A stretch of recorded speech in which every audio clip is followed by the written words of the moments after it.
Migrant Solidarity Committee.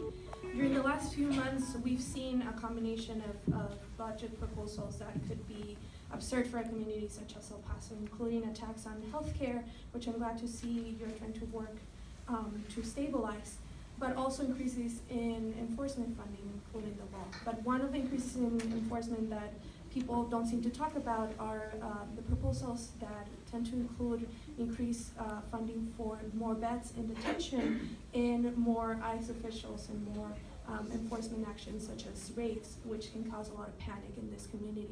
My question is, do you intend to oppose any such proposals to increase enforcement funding, and how do you intend to oppose them?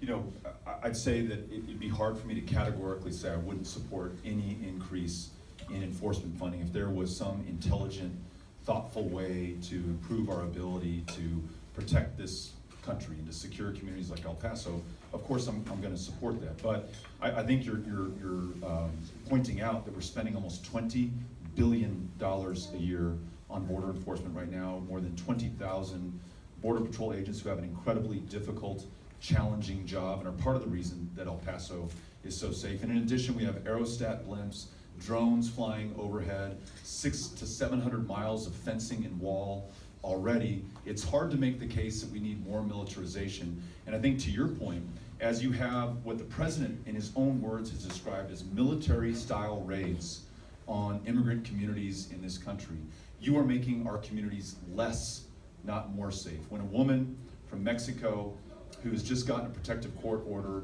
in an El Paso County courthouse is detained by a Border Patrol agent before she leaves the courtroom, that makes El Paso less safe. Fewer immigrants come forward to report crimes, to serve as witnesses, to testify in the trials that are going to ensure that justice is served.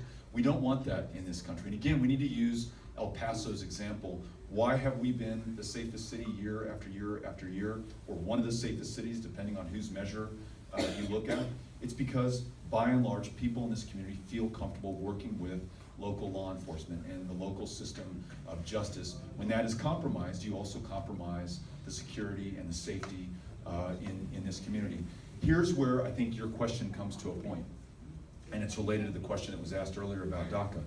There will be some deal, and even Democrats are talking about a deal. And while I am encouraged that the deal right now does not seem to include wall funding, you know, DACA for wall, it's going to be DACA for some kind of security. What will that look like? What will that mean? I don't know. But I'm doing my best to work with my colleagues to make sure they understand what's at stake, that we don't need more beds, that we don't need private prisons. In fact, we should do away with all private for-profit prisons for immigrants or U.S. citizens alike. That's got to be a priority because it's a conflict of interest there.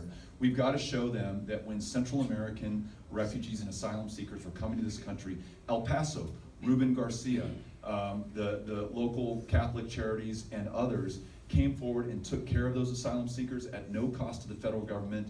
They were able to take them into private custody without them being warehoused in private detention facilities, and we didn't lose any of our safety or security. In fact, El Paso, I think, came out of that bigger, better, and stronger. So I hear you on this one, and I'm going to do my best to advocate for our interests and use our example in this debate over the next 6 months and going forward. So thanks for being here. Appreciate it. Good question. Yes, ma'am.